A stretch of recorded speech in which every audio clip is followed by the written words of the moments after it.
And welcome to a brand new episode of Ruthless Aggression Era podcast. As always, I am your host, Mel Matt, and joining me tonight is someone returning to the show.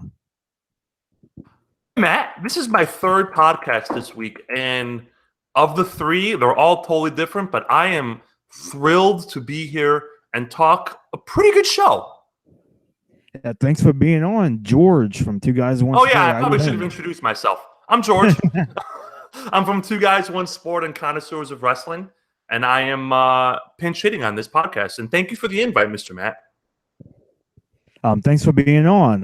The Raw 10th anniversary show that you were on was great, so I'm very excited to have you back here. Thank you for having me. I'm excited to be here. Yeah, you were on like the first like really big WWE show of 2003, and now we're in September 2003. So it's been quite the ride 2003 so far. This is a year of transition, I feel. Because, I mean, The Rock is gone. The Rock is gone. Austin's gone. Undertaker is on SmackDown, so he's kind of shuffled to the B show, and it's very, very heavy Triple H. Very heavy guys Triple H is fighting. You know what I'm saying? Like Goldberg, Scott Steiner, and Evolution is big, Chris Benoit later. It's kind of a transition era. Oh yeah, very much, very much. A lot of the big name WCW guys finally coming in. Exactly. Goldberg and Steiner and everybody like that. Kevin Nash, Ric Flair, a little earlier, but Ric Flair, exactly. So yeah, today's show we're going to be talking about Unforgiven 2003. But first, this is another double episode, much like last week with Lita's book and WrestleMania 19. I was also going to be talking about WrestleMania 19. That's a good show. Oh, I was talking about the game. I thought you meant the show. I'm sorry. No, that was several weeks back. It's a good show, WrestleMania 19. The main event, Brock Lesnar can fly. Rock Austin's a fun match. I love heel Rock. I love the music and the video, and he's so great. Well, if you love heel Rock, you'll love this next part because I actually did play as the Rock in Raw 2. Nice. I'm excited to look forward. I'm excited to hear you talk about it. Yeah, so we can go ahead and start this with Raw 2. Sure. Raw 2, a Xbox exclusive game, much like WrestleMania 19 was exclusive to the GameCube. Raw 2 came out in September 2003, and this is a game that I very much grew up on. I really have a ton of nostalgia for this game. Sort of in the same way that like some people probably grew up with like No Mercy or Warzone or games like that, like very iconic games like WCW, NWO, Revenge. This Raw 2 is really my No Mercy in that sense. Okay. And the Raw 2 game, it's a pretty good game. The first one came out on Xbox in early 2002. It's not a very good game. It's not. It's okay, but it's very bare bones. The first one. The only arena in it is the original Raw's War arena. There's not much match types in it. It's really, you can only do like a hardcore match, and that's about it. So it's a very bare bones kind of game, the first one. The second one, they added many more new match types like Hell in a Cell, Steel Cage, Hardcore, stuff like that. So there's also a bit, the roster is a lot more, how do I put it? Like the first one was very dated. Like the first one felt like one of those games where you can tell it was made in 2001, but it got pushed back and ended up getting released in 2002. This is for the PlayStation 2 or the PlayStation 1? This is for Xbox. Both Raw games, both Raw 1 and Raw 2 were exclusively on Xbox. Okay. So that's the same technology as the PS2, right? The same era? The same era? Yeah, the same era. Okay. So I'm just trying to picture the graphic quality. So very Halo type graphics, those big blocky cells and stuff. Okay. Yeah. Go on, I'm sorry. Oh, that's fine.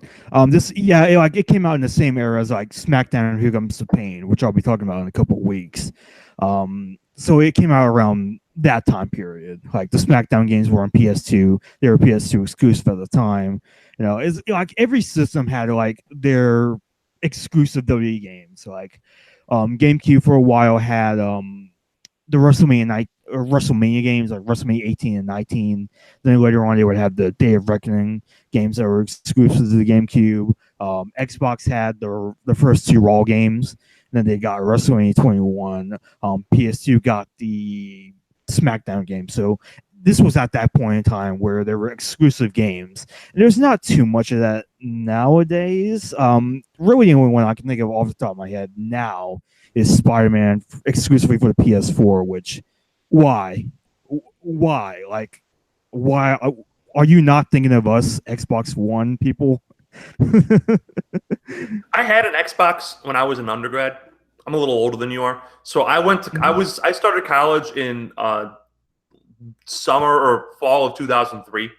So my Christmas money that year, I used to buy an Xbox. And the two games I remember most playing were Halo, obviously, because that's what you did in college, just play first-person shooters, and the original Knights of the Old Republic. So the Xbox had some good graphics, but you're saying that this was still felt pretty dated? The first one was. The second one is a lot better in terms of graphics. Okay. Like the first Raw, Triple H, my God, like he does not look anything like Triple H at all. I don't even know what he could look like. It's like, how do I put this? It's like Munch's that Munch game, Oddworld or whatever on the Xbox. That's what he looks like in the first Raw game. Okay. It's always weird when you play older games and they try to figure out the graphics, and they're like kind of close, but not really that close. Right, right. Like it's like that weird dead zone of not cartoony. Like you could picture like Final Fantasy VII for like the original PlayStation, where it's just pure cartoony because that's the best they have. But it's not lifelike like I don't know, Assassin's Creed for like the PS3, where it's way more lifelike. It's that weird in between zone, so everything looks strange. Right. But yeah, the second Raw game, the graphics are a lot better. Triple H looks a lot better. The roster is more. I guess, I don't want to say dated per se. Like it fits more in that time period that it was released. Like all the superstars in it were on the roster at the time of the release. Whereas, Raw 1, like a lot of guys were kind of just not necessarily gone per se, but like it was a very dated roster. Like Stone Cold still had like his Alliance theme in that game. Okay. Was there a storyline to this, or was it more of just like, hey, let's have a wrestling match? It's kind of a bit of both. Like there's not really much of a storyline in this game. It's season mode, but it's not like SmackDown Here Comes the Pain where you're playing through storylines. Okay. Every once in a while you'll get like a cut scene every now and then, but for the most part you're just kind of doing just matches. Okay. Because I it's funny, I missed a lot. So like my favorite wrestling video game of all time is WCW NWO Revenge for the N64. Just a blast to play, a lot of fun. And then I didn't play a wrestling video game again until like SmackDown vs. Raw 07 for the PS3. Oh. Yeah, so I missed a big ass chunk. Like in WCW NWO Revenge, there is no storyline. There's like that weird like, hey, come win the title, and you win like 3 matches, and then you're the US champion. And in SmackDown vs. Raw, there's like all sorts of storyline, and you can like book your own programs, and you're trying to compete with SmackDown or ECW. But it's always fun to see the transition from no story to in-depth story, And you're saying so there was like not really a lot of story. No, there was really no story at all in here. Like every once in a while, you'll get like a little cut scene with allies and enemies. Okay. And I'll give you an example of this. And this happened all the freaking time. Like after every one of my matches, it felt like every single match I had, after every single match, there would be a cutscene, and someone would attack me from behind. Where it was sometimes it would be Goldberg, other times it would be Kurt Angle, um, other times Batista, guys like that. And then Hulk Hogan would always save me every single time. Pretty realistic else. booking. Yeah, like Hulk Hogan every time was the hero of the day. Amazing. Yeah, so I played as The Rock in season mode. Great choice. Yeah, and so Backlash, the first pay-per-view, I ended up winning the title, the WWE title, from Brock Lesnar. Nice. Yeah, like there's a lot you can do in between your matches, in between your match and in the season mode. Like you can't do anything during your match, but during other matches, there's like 8 matches on Raw and SmackDown, and there's 10 matches on the pay-per-view. Oh wow, okay. So this is before the brand split? Oh, this was during the brand split, but it just they didn't bother they didn't really bother putting it into this game. Okay. Yeah, so you can do both shows as well as pay-per-views, and you can do all kinds of things during other matches. You can surprise as heck someone in the locker room, which happened to me quite a lot. Goldberg and Batista and guys like that, Kurt Angle, especially Undertaker sometimes. They would always do that. And you actually have a bit of a fight. You have like a minute-long fight in the locker room. I like it. And it's like you have to hit your finisher in order to win the match. If time runs out, you just fight to a draw, and security comes and breaks you up. Okay. I like it. Yeah, and you can also steal from other people in the game. Really? So what do you steal? In the actual game itself, it isn't really anything. But in the game as a whole, you can usually unlock like the character's like costume for Create a Superstar. And then if you steal from him like a third time, you'll end up unlocking their entrance video in a vault, and you can watch it. Oh, okay, cool. Okay, that makes sense. Yeah, and you can also complain to somebody. You can manipulate somebody into attacking somebody for you. You can call out a superstar. You can drop a box on them. I'm not joking about that. Like a crate? You can actually, yeah, like a box, or sometimes like a metal crate. That's amazing. I want to play this game now. That is it's my favorite part of the game. It sounds like it. Yeah, so throughout season mode, you just play matches and stuff like that. I ended up defending my title. People like Victoria and Trish Stratus for some reason, and Terry Runnels. Hey, I mean, it's like Lucha Underground 10 years early. Yeah, pretty much. So what would you say is the best part about this game, other than throwing a box at someone? I actually did think of something, and it's something that I just realized. Season mode is actually multiplayer. Really? Okay. Like you can play up to 4 players in season mode. Okay. Okay. And you play like online, or do you play with people? Local? You play local. Okay. Like I remember playing with my cousins one time. I was Goldberg. One of them was Rey Mysterio, and the other was Scott Steiner. That's awesome. So it was very WCW. I was about to say. I was about to say. Yeah, that sounds like it. I think I kind of like this game based on you're selling me into this game. I like it. You're selling this game to me. Yeah, I think you'd like it. It's a very 2003 era game. But the gameplay, it's a bit basic. It can get a bit repetitive at times, but I've always had a good time with it. I mean, the age of a game doesn't matter to me. My favorite game of all time is from 1994. So it doesn't. However old a game isn't necessarily a selling point.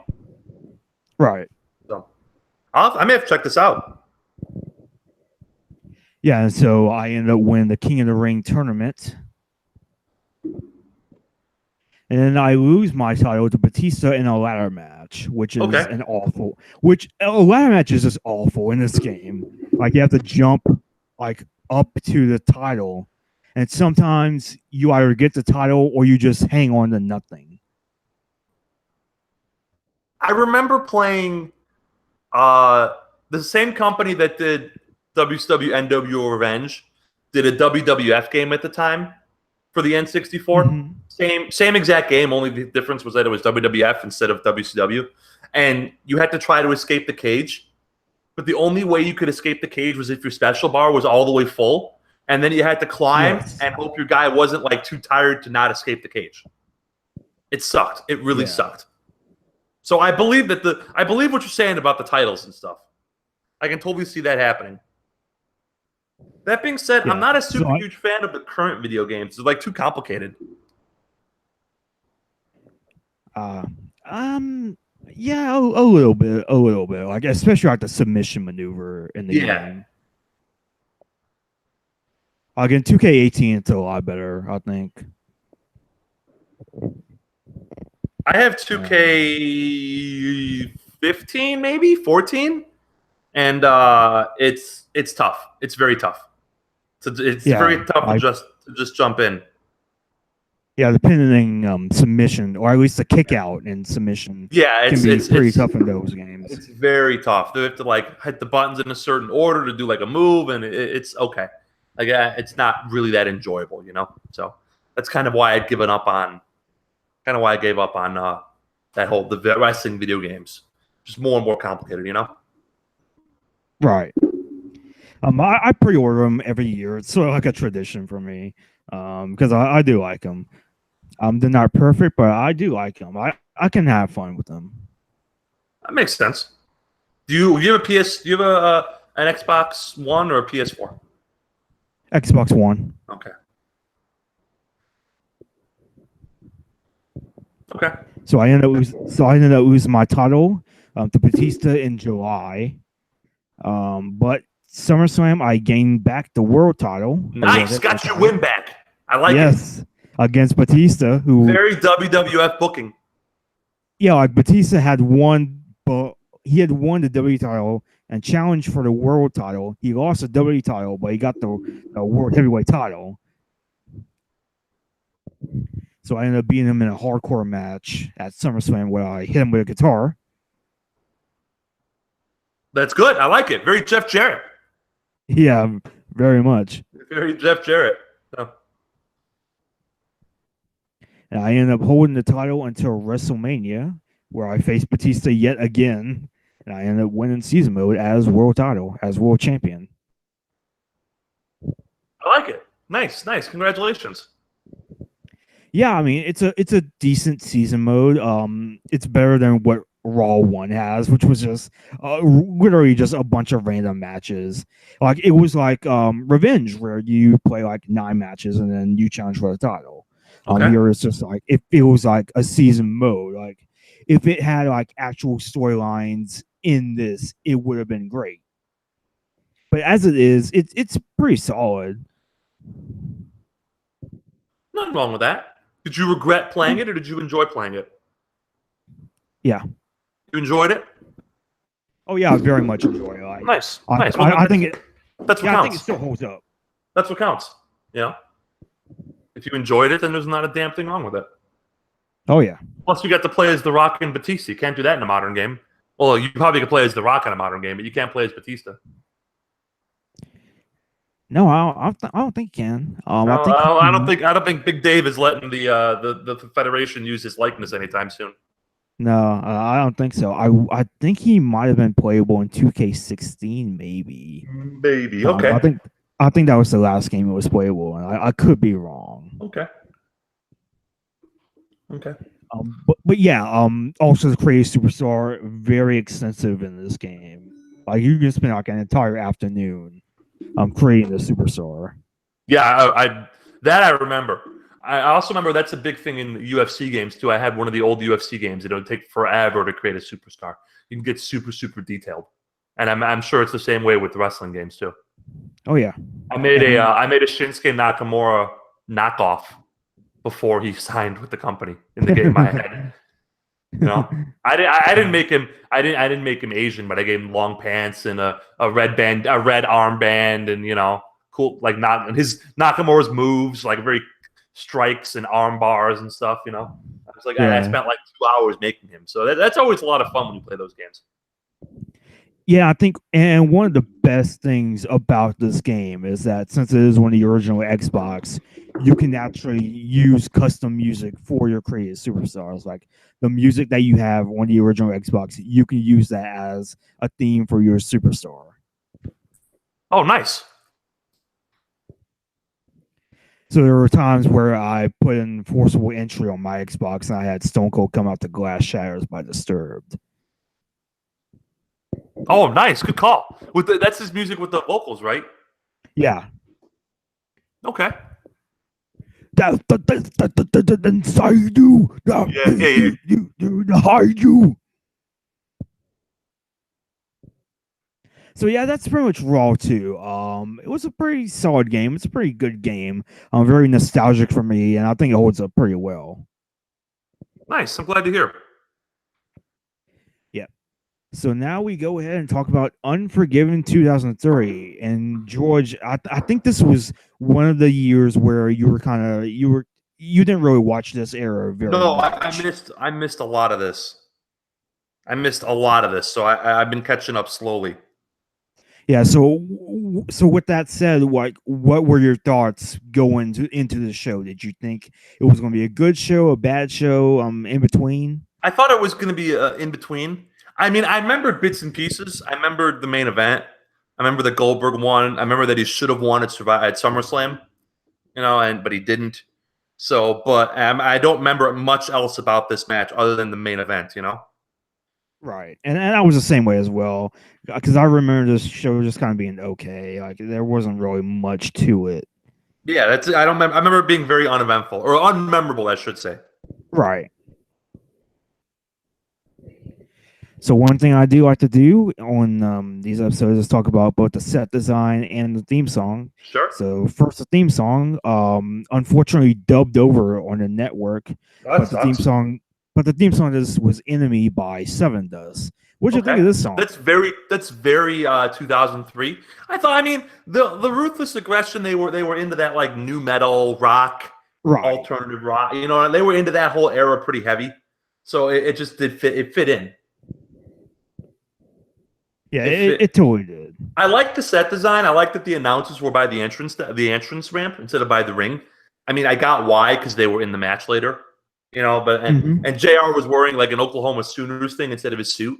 I didn't understand why until they said that he was in a match. Like, oh yeah, he can't wrestle in a suit. So that would be funny. That would be funny. I thought that was a nice little subtle change of pace. Yeah, I love the set design for this. I think it looks great. Like especially the Unforgiven sign with the flames behind it. I think that just looks so good. I thought it did too.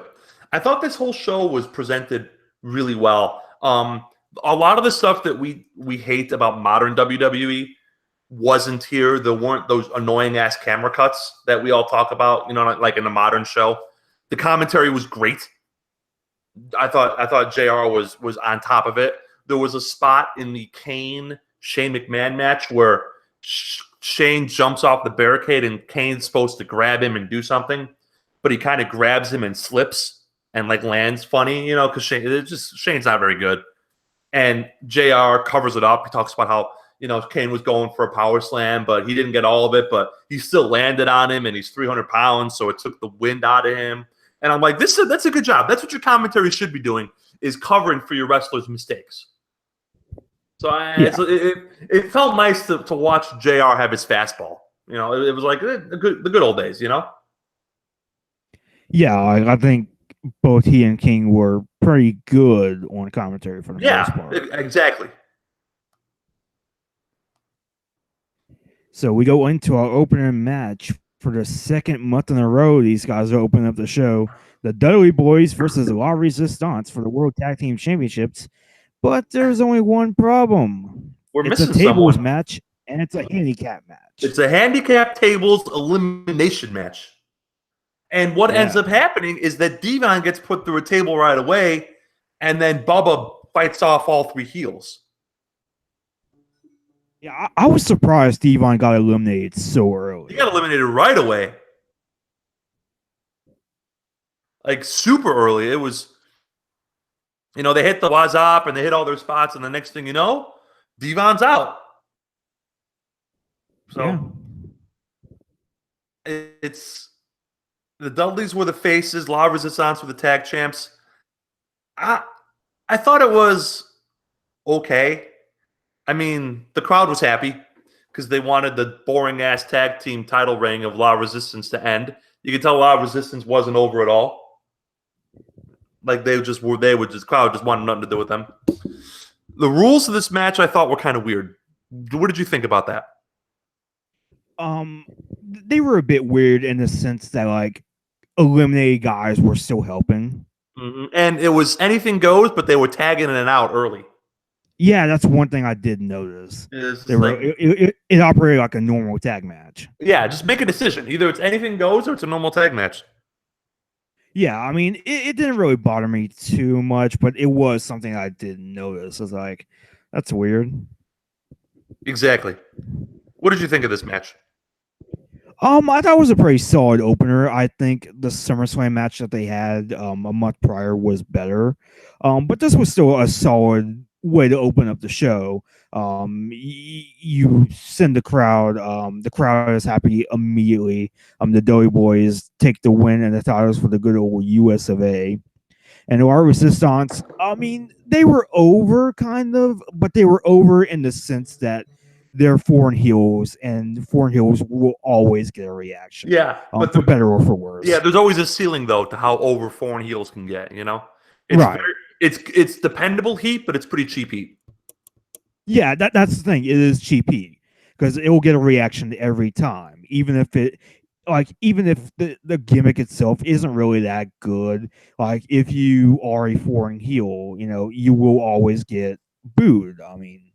Now, sometimes the gimmick might not be that great, but if you are a foreign heel trashing, America or whatever, you will always get a boo. Especially that era in our country's history where we were at war.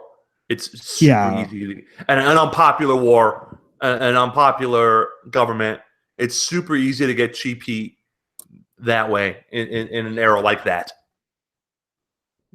Yeah, not only was the Iraq war going on, the whole France thing happening, but we were also a couple years removed from 9/11. Exactly.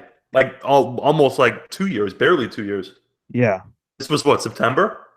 Yeah, September. Yeah, so this was September 21st. Okay, so 2 years and a week, or 2 years and 2 weeks. How about, real quick, did you notice Rob Conway just get the crap kicked out of him going through that table? Yeah, I feel like that was supposed to be a callback to the Spike spot, maybe. Okay. I mean, that looked like a bad landing. That looked like a bad landing. Yeah, it did. It felt like both were botches, but at the same time, it felt like a callback. Or if it wasn't supposed to be a callback, it was insanely coincidental. Yeah, I felt it was a callback, now that you mention it, because that's just how they do things. But it was still very painful looking. Oh, yeah, totally. So, yeah, overall, it was a solid opener, not the best. The SummerSlam match I thought was better, but overall, it was a decent way to start the show. Yeah, well, it's fine. Crowd was into it. That's half the battle. Yeah. We are in Hershey, Pennsylvania, in the Giant Center. Yeah. Next we had Test, right? Test and Scott Steiner. Yeah, Test versus Scott Steiner. Winner not only gets Stacy Keibler services, but if Test wins, he gets Scott Steiner services as well. It's always weird to watch matches from this era and see how just gigantically jacked everybody is. Yeah. And Stacy Keibler, in that skirt, I approve. You know, Yeah. I approve. You know, that was a very good look for her. Yeah, it was definitely something that worked for her. As someone who is dating a blonde, I have a whole new appreciation for blondes, and I enjoyed that. I enjoyed her performance in this match. Yeah, I thought Stacy did her job pretty well. Yeah, she did. Especially near the end. Yes. Tess was the heel. Scott Steiner was the face. Stipulations he talked about. You know, Test was just being cheap. Steiner was doing his best, but he was just gigantic. He was really limited at this point in his career in the ring, I felt. You know? Oh, yeah. But some of the stuff he did was just vicious. Those power slams, clotheslines, you know. Crowd liked him. They popped for the push-ups and stuff. So it really worked out well. I will say what did this. You think of this match? Well, I will say this first. Like the video package for it beforehand was really good. Yeah, it was. I am always down to hear Cold on a WWE pay-per-view. Yeah, agreed. Their video guys are the best in the world, and they have been for 30 years. Their video guys are incredible. Yeah, especially at this time, I think. Yeah, they were at their absolute apex. But yeah, as far as the match itself goes, I thought it was a pretty solid match. They faced off at Bad Blood, where Steiner first won the services of Stacy, and then on the go home show for SummerSlam, Tess ended up winning Stacy's services back. So this is really more or less the rubber match for this one. I mean, it was. Go on. Oh, I was just going to say it was a solid match. I would actually go in and say it was better than their Bad Blood match. And I like their Bad Blood match, but I felt like here there was a bit more meat on the bone, so to speak. Mm-hmm. It was just better overall. I felt like Tess and Steiner had a bit more chemistry. This match was short. It was exactly what it needed to be. I mean, it wasn't anything. It wasn't ever going to be like a match of the year, but it was fine. I enjoy watching Scott Steiner wrestle. At this point, I like his pace, his methodical, slow pacedness. It works for his character. Stacy was fine. Test was okay. It was a solid match. Yeah. So at the end, the match comes where Tess goes to grab a chair. Stacy grabs it out of Tess' hands and ends up hitting Steiner by accident. Big boot to Steiner. 1, 2, 3. Test wins. I like that. I liked his finish, by the way. I like that big boot. Yeah.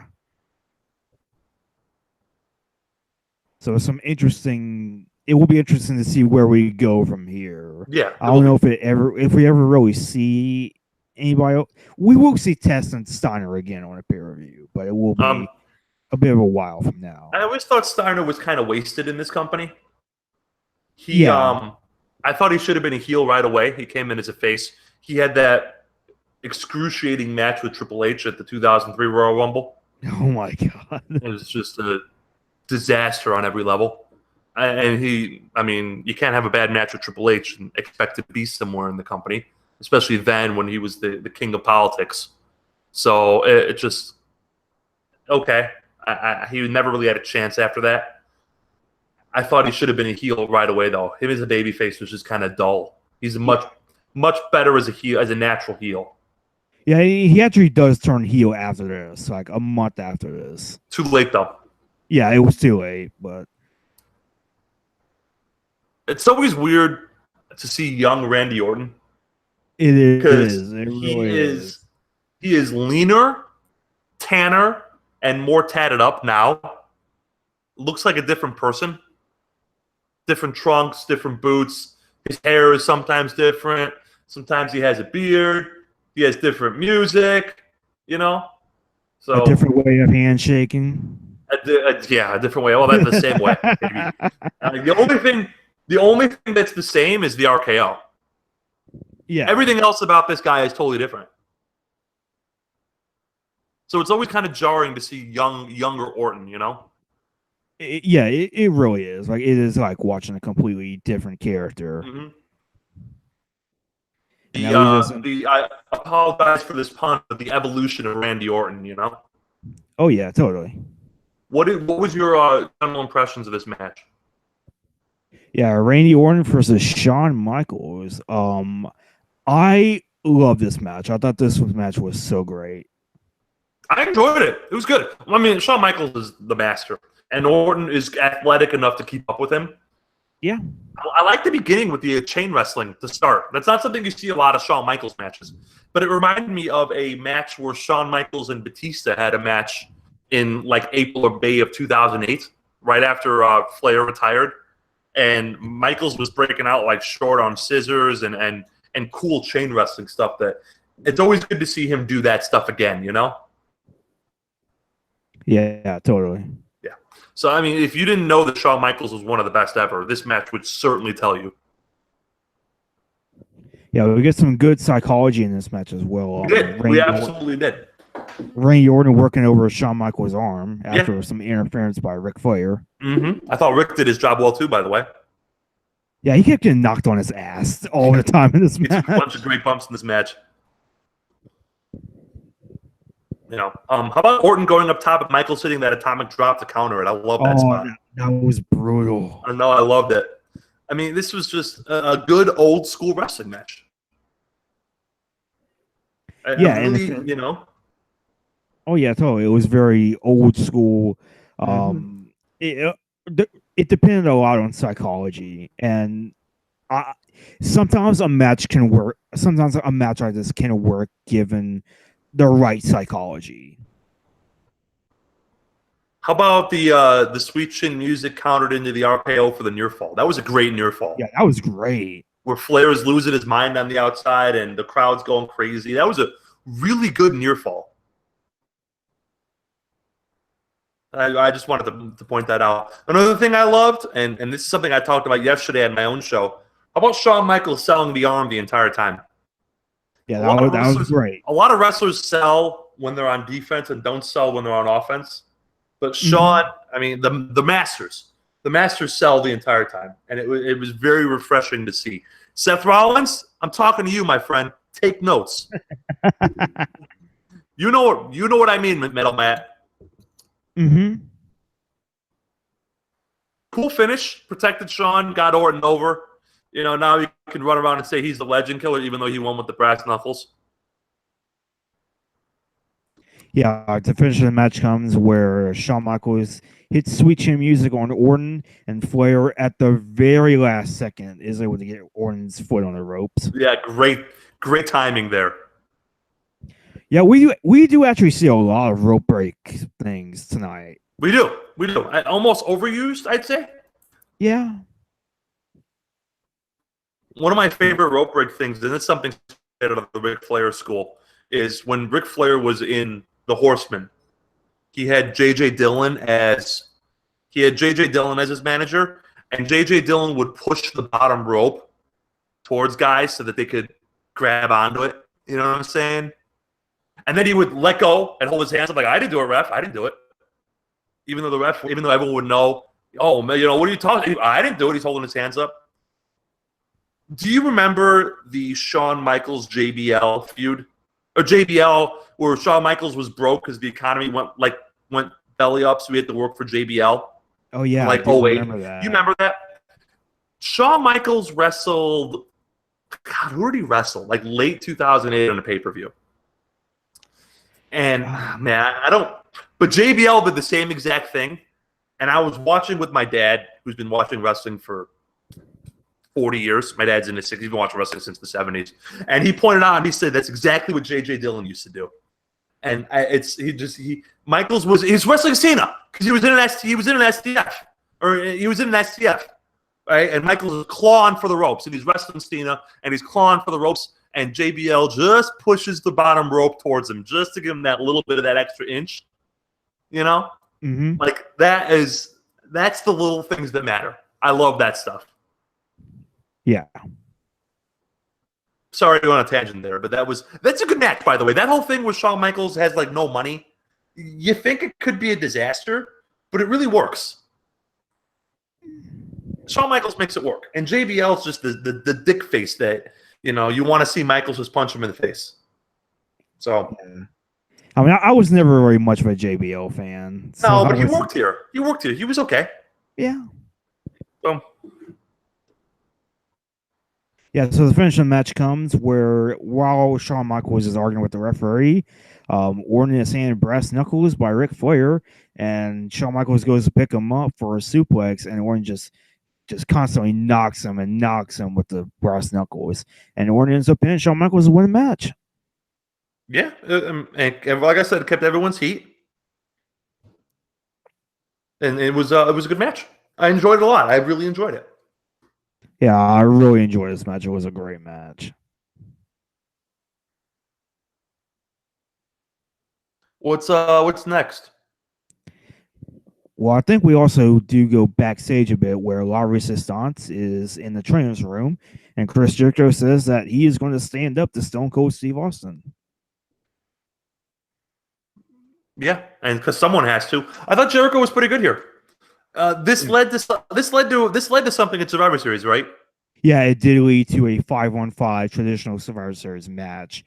Team Stone Cold and Team Eric Bischoff. And if Stone Cold won, he would have freedom as GM because this was during a time where he couldn't hit anybody unless he was physically provoked. Yeah. If he won, that he would have complete freedom to do whatever he wanted. But if he lost, he would have to resign as GM. So what ended up happening at that Survivor Series? Well, Team Stone Cold ended up losing. Uh-oh. So it was Team Bischoff got to run the show by themselves. For about a month. And even then, Mick Foley came in as a face GM for a bit. Got to have our authority figures on this show, huh? Yeah. It's the more things change, the less things change, right? Yeah. The more things stay the same. It's like they always have to go back to the status quo, you know. Yep, you know it, man. They got their tropes, and they know how to use them, and they know what works to their mind, and they know what doesn't in their mind, and that's what happens, you know. Yeah. Next match, introduce it to us. All right, so it's going to be Molly Holly and inexplicable new heel Gail Kim versus Trish Stratus and the returning Lita. Lita was hurt for a while, right? She had the neck or the back or something. Yeah, she broke her neck on a set of Dark Angel in April 2002 or something like that. Oh my gosh, she was gone for a while. Yeah, JR said that she was gone. JR said that she was gone for a while.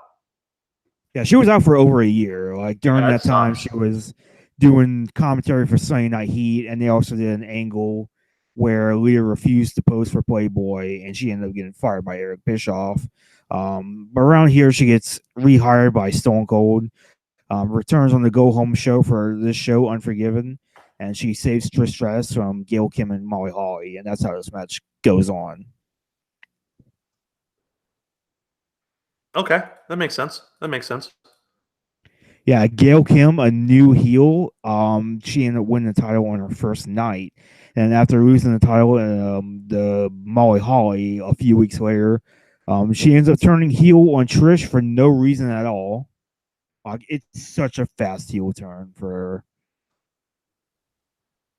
Yeah, this match was good for the time given. Probably about as good as you'll get for this era. You know, women usually got 7-8 minute matches, and that's it. The heels were, it followed a pretty predictable formula. The heels worked over Trish, and then Lita got the tag. Hey, man, there's nothing wrong with predictable. Nothing wrong with what works. I've been watching wrestling for 30 years, and I always pop for a hot tag, no matter what, no matter how many I've seen. So I don't blame them at all for doing this. You don't have to reinvent the wheel. You know what I'm saying? Right. Yeah, I think it works as well. Lita's lip actually gets busted a little bit. Yeah, little accidental color. I like. How about Molly's backbreaker? That was really technically well done. Yeah, that was really good. Gail Kim and Molly Holly do some good double teaming here in this match. I enjoyed this match. Yeah, now, so it was. It was a 2.5-star match. It wasn't anything. Yeah. It was. Excuse me. It wasn't anything special, but it wasn't a disaster or anything either. Yeah, it was a solid match for what it was. So the finish of the match comes when Lita actually hits a moonsault on Molly Holly for the win. I was surprised that Leah busted out the moonsault in her first match back. Yeah, especially after coming off a bad neck. I'm glad that she wasn't gun shy. Yeah, and keep in mind that she did pin Molly Holly, who is the women's champion at this time. So that's going to be leading to a storyline with them. Did she get a title match out of it? Yeah, she got a title match at Survivor Series against Molly Holly. Did she win? Nope. Ah, that's too bad. Yeah. What next? I like this. Oh, this video package was awesome. The Shane and Kane Last Man Standing package.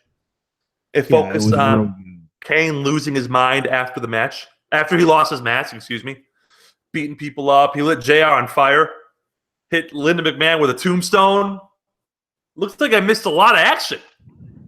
Yeah. You know? He electrocuted Shane McMahon's nuts. Yeah. It looks like I missed a lot of action. I liked Kane. I liked Kane in this era. He was just a big, jacked up guy with long pants, had the towel on his head. I like this Kane. Yeah, this is the first appearance of Kane's new attire, the new tights attire. Really? Yeah, the first time he ever wore the tights. I did not know that. When he didn't have the bodysuit on? First time he didn't have the big bodysuit? Yeah, first time he didn't have the big bodysuit. You know what this match also was something that we noticed. Do you remember during like 08, 09, 10, 11, they used to have the Don't Try This at Home package? Yeah. It's like these guys, broken bones, torn ligaments, and they would kept showing shots of people in like, pain and suffering and blood and stuff. They're trained professionals. Don't try this at home. You remember that package? Yeah, I do remember that. So the clip of Kane, they show a clip of Kane with his back, and his back is all bloody. That's from this match. Ah, okay. Yeah, there's a clip of Kane in that package where his back is all lacerated, and it's like the blood is dripping down his back, and that's from this match. So I saw his back start bleeding right away, and I'm like, that's got to be where that thing is from. And then as the match progressed and it got worse and worse, I'm like, yep, that's exactly where it's from. So. This was a bloody match. I loved the beginning. Loved it. Shane McMahon didn't even have his entrance or anything. He didn't dance or do anything stupid. He was here to fight. And he came out right away. Chair shots. Always a little squeamish to see chair shots to the head. Nowadays. So it's like, oh my God. Ooh. Get your hands up, man. Or at least try to get your hands up. But Kane took some monster chair shots. And then, like all the other Shane McMahon matches that we've ever seen, Shane ran out of gas, and the match kind of fell apart a little bit. And the match fell apart, Not as bad then as he was now because he's, like, younger and not as big. Mm-hmm. Like, Shane is jacked now, whereas back then he was just a regular-looking guy. It takes a lot of energy to carry all those muscles around.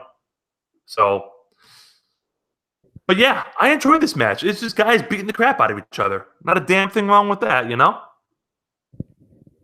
Yeah, I mean, they bring the steel steps into the ring at one point. Shane hits a coast-to-coast on Kane using the steel steps. I liked it. I liked it a lot. I liked the steps in general. I liked Shane kicking them and punching them and using them to try to, get any advantage because he's a fighter. He's a bulldog. He's not a wrestler. He's a brawler. So, yeah, we also... Oh, go on. I'm sorry. I was just going to say that we do get a crowd sign around the coast-to-coast spot where it says, Kane, for the love of God, put the mask back on. Yeah. And there was one of those signs in the crowd that said Kane equals Uncle Fester. I liked it a lot. Yeah, so the two end up brawling through the aisleway. Shane gets thrown into the Unforgiven sign quite a few times. A few times, very pro. Yeah, like the shot of Shane, just in pain and suffering, and while in the background, the Unforgiven sign with all the fire behind it. That was cool moment. Such a great visual. Really, really was a very cool visual. How about Shane making his comeback with the metal sheet, and then he hits the can, and then he grabs the camera, I mean, these guys beat the crap out of each other, Matt. Oh yeah, they absolutely did. And Shane ends up like cracking that camera. Yep. Yep. The only time I can remember Shane going through this much effort, this much punishment, is when he wrestled Kurt Angle, the King of the Ring, and he took those suplexes through the plexiglass, and the first one didn't break. And you're just like, oh my god, you know? Yeah. So they end up on the little platform where the Spanish announce table is. Kane actually like pushes like the announce table onto Shane on the ground. I enjoyed that. But yeah, he pushes it, and then Shane goes crashing through the stage. You know, Yep. I mean, back first, that can't have felt good. I don't care what crash pads or whatever you put there. You know, that can't feel good at all. No, it didn't, and it looked like I don't know it didn't look like it really gave way all that No, it much. looked pretty painful. Yeah, like, and because of that, I feel like it's one of Shane's weaker jumps, I guess. Yeah.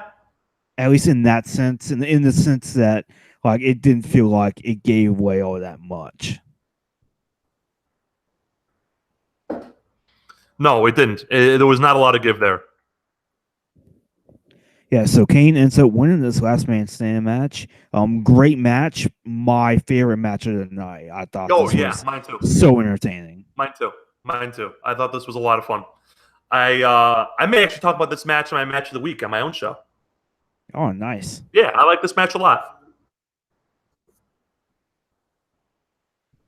So backstage, Chris Jericho confronts Stone Cold and says that he will be able to crack Stone Cold by the end of the night. Yeah. I like that this was a recurring recurring segment. You know what I'm saying? Mm-hmm. I otherwise it kind of made everything feel important that there was something going on, you know? Yeah, because Jericho and Stone Cold were sort of feuding around this time. You know, Jericho always saying that Stone Cold was drunk with power, he was abusing his power and stuff like that. I like this. I like the Jericho Austin rivalry. I mean, is that Survivor Series match any good? Would you recommend that? It's great. It is I'll great. watch. I'll have to watch it then. Maybe tonight after we're done, I'll watch it. Yeah, like one of my favorite Survivor Series, traditional Survivor Series tag match. Nice. If not my Who favorite. else is in it? Off the top of your head, do you remember? Shawn Michaels is in it. He gives a great performance. All right, don't tell me anymore. I'm gonna watch. I'm gonna watch it tonight or tomorrow. I am the ladies working tomorrow, so I got some time to kill during the day. So I'm gonna watch it tomorrow. All right. Yeah, it's a great match. Sweet. What next? We had Christian versus Chris Jericho versus RVD for the Intercontinental title. Yep. Christian was your heel champ. Mm-hmm. Jericho was also a heel. RVD was a face. Christian and Jericho were allies for most of this year, right? Yeah, they were allies for most of this year. They were also having some bit of a differences around this time because Jericho and Christian were placing an impromptu match for the IC title, and Christian ends up cheating to win. Then the next week on Raw, you know, Christian says, you know, maybe we should cancel the highlight reel and replace it with the Peep Show, and Jericho attacks him. So they're not really on great terms at this point in time, but they're still on enough good terms to double team RVD throughout this match. Yeah, RVD played it was basically a handicap match for the first part of it. You know? Yeah. How about RVD suplexing Jericho from the ring to the floor? Yeah, that was brutal. Like just seeing Jericho whoa. just Jericho just landing right on his feet. Yeah. Yeah, that's how you blow a knee out, you know? Yeah. So RVD did all of his cool stuff, moonsault, leg drops, you know, Jericho flying around, Christian flying around. Fun match. I expected it to be better, but there's still a fun match. Yeah, it was a pretty good match for what it was. Crowd was dead early. Yeah, I think it was because of the last man standing match. Agreed. They were petered out. I think this would have been a good time to put on the JR and King match. Yes. Good, great idea. kind of have that traditional cooldown spot, Yeah.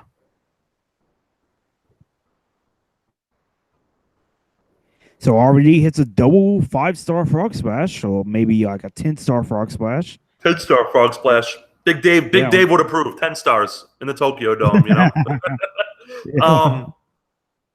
How about the Christian doing the power bomb into the electric teardrop for the Tower of Doom spot out of the corner? Yeah, that was really That cool. got the crowd into it. Yeah, this was back in the day where that Tower of Doom spot wasn't done in like every single multiple person match. Yeah, true. It wasn't played out like it is now. A lot of cool stuff. These three worked well together. I would have preferred a one-on-one match, but I can't be too pissed about this being a triple threat. Yeah, I thought this match was pretty good for what it was. The finish of the match comes where RVD goes for a 5-star frog splash. Christian uses the belt as a shield, and Christian ends up rolling up RVD for the win. Yeah, cool finish. Yeah, this match got a lot of time. This is like almost 20 minutes. And that doesn't count the intros or anything afterwards. Mm-hmm. So, how about, I thought, like I said, it was good. I thought it would be a little better, but I still enjoyed watching it. The last 5 minutes were awesome. The last 5 minutes were really great with all the near falls and the stuff that brought the crowd back into the match. And again, the finish was very crafty. Yeah, Christian was always doing that kind of stuff. I mean, he is the CLB after all. Exactly. I like heel Christian. I thought heel Christian was pretty good. Yeah, especially at this time.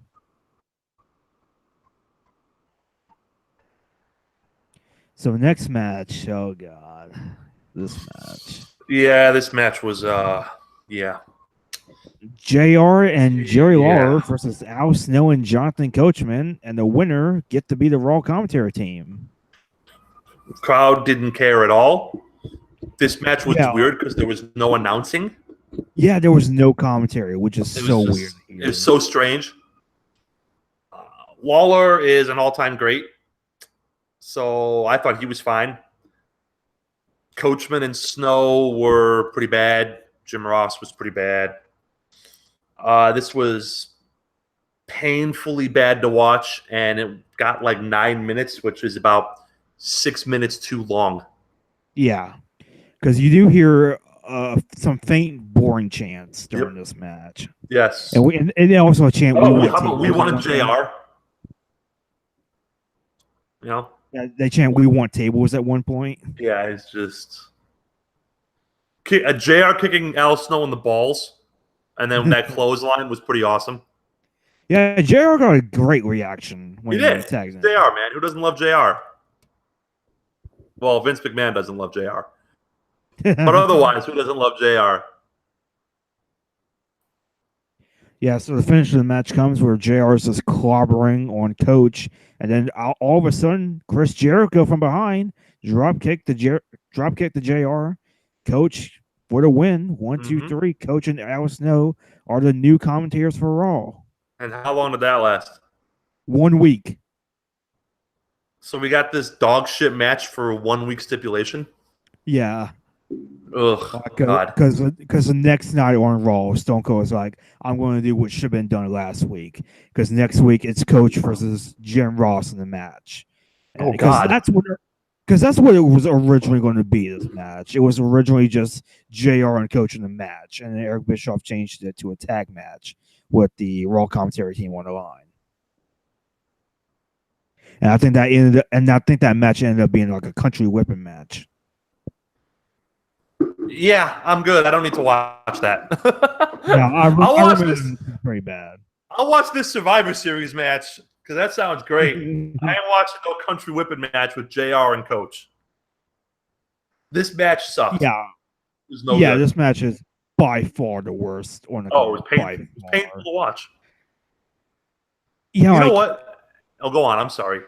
Oh, I was just going to say that Al Snow and King, I didn't think really worked together at all very well, which is weird because they're the two wrestlers in the match. So you think they'd be able to do something, but there's just nothing. Zero chemistry, my friend. Zero chemistry. Yeah. Why does WWE like to humiliate Jim Ross? I don't get it. I have no I idea. hate it. I really hate it. And I hope they.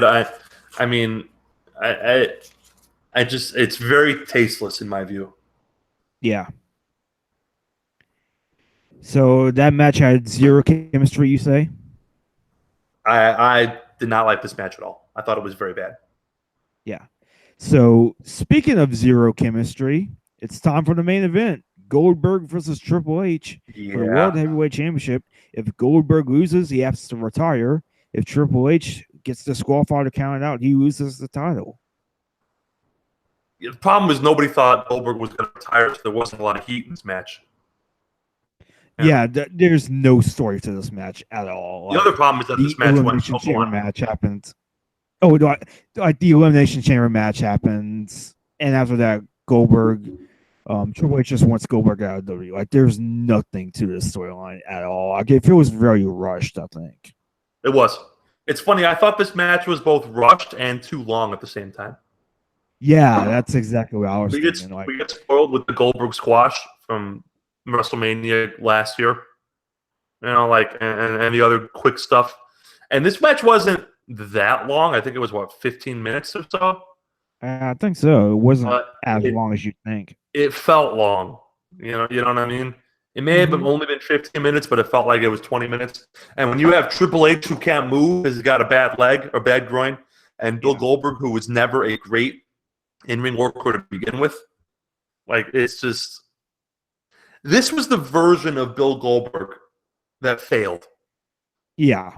What made Bill Goldberg successful was 1998 Bill Goldberg wrecking guys, you know, and not this version going back and forth.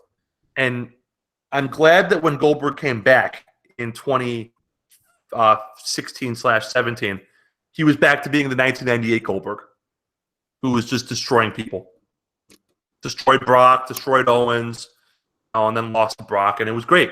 It was a great little run. This Goldberg was not great because it was the WWE thinking they knew what was best, and that's not how it works. Yeah. So I don't know, 2 stars, 2.5 stars, a below average match. I'll give Trips credit, man. He worked really hard with a bad leg, and that could not have been that must have been painful as hell. Yeah, because he was still working through a torn groin. Yeah, that sounds very sucky for him. You know. Yeah, there's just nothing to this match. No, it's just so dull. It's just there. Yeah, dull is a good word. It just felt like, I mean, granted, Triple H is working with an injury, but even so, like it just feels like there's no chemistry with these two. Exactly. And it's funny, we had a lot of Triple H matches in this era with no chemistry, but Triple H was never blamed for it. You know, Triple H and Scott Steiner had no chemistry, but Scott Steiner got the blame. Triple H didn't get the blame. Triple H and Goldberg had no chemistry, but Triple H didn't get the blame. Goldberg got the blame. Like, maybe you're the problem, dude. Yeah, I mean, I will say this. I think this is Triple H's worst pay-per-view match since the Steiner match at No Way Out 2003. Yeah, that's probably fair. Although he didn't really do a lot. He didn't really do a lot in that Elimination Chamber match at SummerSlam. Yeah, not really, but I still thought that was better than this. Yeah, that's okay. And honestly, I'd rather watch the Royal Rumble match with Steiner because as bad as that match is, it's at least laughably bad. Yeah, I can at least have some fun with that. I can at least have some fun with that match. I can't have fun with this one. It was there's nothing there to this. This was very dull. Dull is the perfect word for it. I mean, we do get some good trivia from JR on commentary. Says that he is that Triple H is undefeated at Unforgiven. He's 4-0. Oh, nice! I didn't know that. Yeah, he defeated Owen Hart at Unforgiven 98. He won the six-pack challenge at Unforgiven 99. Beat Kurt Angle in 2000, missed 2001 due to injury, and beat RVD at 2002. I remember that Kurt Angle match. I remember it being pretty good. Yeah. So Triple H goes for the sledgehammer, ends up hitting Goldberg, but Goldberg spears him and jackhammers him to win the title. Referee rolls in the ring just in time. 1, 2, 3. Goldberg wins.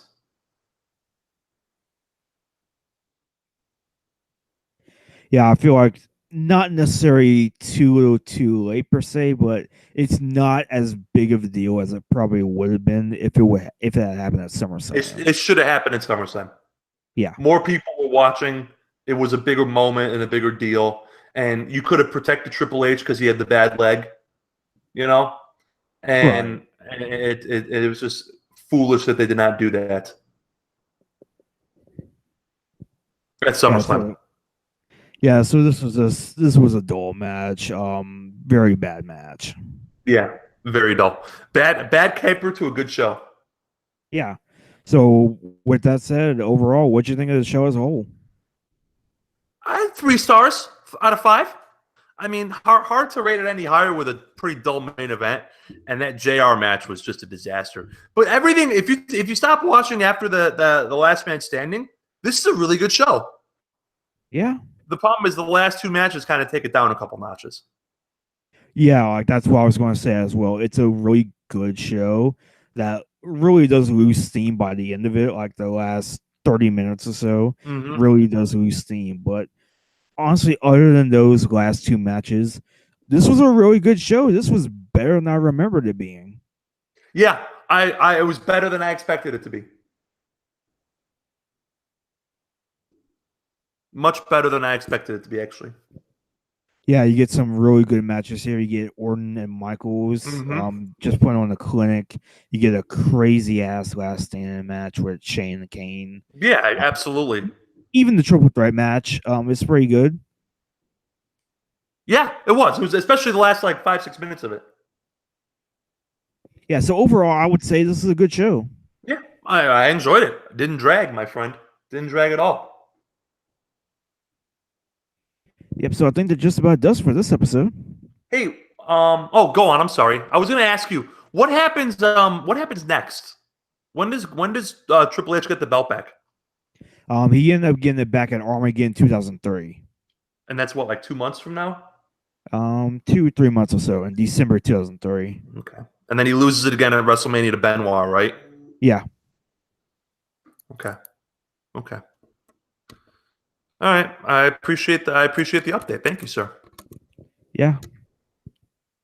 So I think that just about does it for this episode. Where can they find you at, George? I'm on Twitter at Gatsavis, GATSAV as in Victor ES. I'm on 2 podcasts. My Thursday podcast is at 2 Guys, 1 Sport, the number 2 and the number 1. And that's Thursdays, 9, 8 Central. And then on Mondays, I am on a podcast called Connoisseurs of Wrestling. And that is 8, 7 Central Monday evenings. 2 Guys, 1 Sport. We talk contemporary wrestling. It's a weekend review show. And Connoisseurs of Wrestling, we do deep dives into history. Last week, on Connoisseurs, we talked about the Hart Foundation. Not Jim Neidhart, British Bulldog, and Owen Hart. And we did a good, long discussion on their impacts in this business. So 2 shows a week, 1 historical, 1 more contemporary. All right, sounds good. Thank you for having me on, my friend. This was a lot of fun. Yeah, thanks for being on. It was a lot of fun as well. You can find me on Twitter at MelMat15, and I'm also on Cage Side Seats on the daily and the nightly. Currently doing a nightly series where I take a look at every single Kiss album. Tonight is going to be Rock and Roll Over, which is probably my favorite 70s Kiss album. So that'll be pretty cool. That's a cool deep dive. I like it. Yeah. Also, brand new episode next week. Next week is going to be No Mercy 2003. That's the SmackDown show after this one? Yeah, the SmackDown show after this. What's the main event of that show? Undertaker versus Brock Lesnar for the W title and a biker chain on the pole match. That's not the Hell in a Cell they had, right? No, that was the previous year in 2002. Because the Hell in a Cell match, the Hell in a Cell is where Undertaker bled like a stuck pig, right? Yeah, and that's a great match. That's a great match, but Undertaker just cut himself up real fierce. Yeah. So Undertaker, Brock Lesnar, biker chain on a pole match. Okay. I didn't realize And Vince Russo was also, booking this match, but okay. What else was on this I show? know. Also on the show, Stephanie McMahon versus Vince McMahon I in the remember first that. ever and hopefully last ever father-daughter I Quit match. I remember that. It was a spectacle. Yeah, to say the least. I look forward to hearing you talk about it, my friend. Yeah, I don't know who the guest is going to be just yet. I Okay. have an idea who I want it to be, but I just need to get some confirmation first. Hey, that works. I look forward to listening.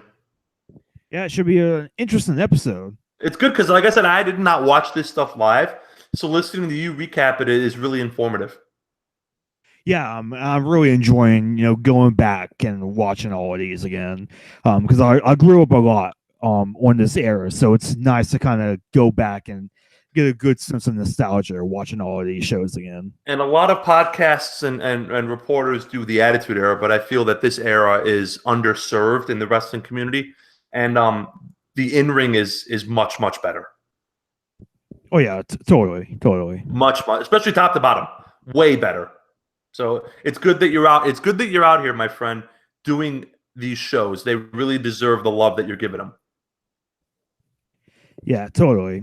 And don't forget to check out some of the affiliated shows here, like Shooting the Breeze, every Saturday morning at 11 a.m. Eastern, 10 a.m. Central. Connoisseurs of Wrestling every Sunday at 9 p.m. Eastern, 8 p.m. Central. Now we're on Mondays. That's the Monday show. Oh, you're on Mondays now. We are on Mondays at 8 Eastern, 7 Central, Monday nights. Okay. That's full time. So you can change your listings. All right. Excuse me, that's a permanent move. So you can change your sheet permanent. All right, nice. And Two Guys One Sport every Thursday at 9 or 8. 9 Eastern, 8 Central. All right. And Violent Wrestling Podcast every Wednesday. There's no set time for that one, but it's every Wednesday with Prince Moxley Lopez and Ambrose Alley, and sometimes I'm on there as well, so definitely check that out as well. Trying to think if there's anything else. I think that might be all the shows. I think. If I all right, yeah. If I forgot anybody, I apologize. Well, you got my two. That's the important ones. Thanks again for having me, man. This was a lot of fun. Oh, thanks for being on, man. Always love having you on here. When are you talking Survivor Series? I'm talking in a few weeks. Let me get my notebook. If you need a guest for that, let me know. I really want to watch that match. Yeah, I have one guest already on here, but if you want to be on, let me know. I'm really interested in this Survivor Series between Jericho and Austin, and I'm really interested in that match. What else is on that, man? What else is on that card, real quick? There's a Survivor Series match with Team Angle and Team Lesnar. There's a Buried Alive match with Undertaker and Vince, Goldberg and Triple H in a rematch. Okay, yeah, I'm interested. You have piqued my interest. What's the date for that? It is September 14th. It's like 3 weeks. Yeah, about a few weeks. Don't put it in pen, but pencil it in. I think I may be on that show. I'll have to let you know as we get closer to the date, though, if that works. Yeah, I think it looks like we're going to be having 2 guests on that show. Cool. Like I said, put it in pencil. Don't put it in pen. But I'll let you know for sure. Right. I'll let you know for sure in the next week or so. All right. Sounds good. Cool. All right, my friend. I really appreciate it. Thanks again. Yeah, thanks for being on. Next week, brand new episode, No Mercy 2003. Every Friday at 8 p.m. Eastern, 7 p.m. Central. So definitely check it out. No Mercy Zone 3 next week.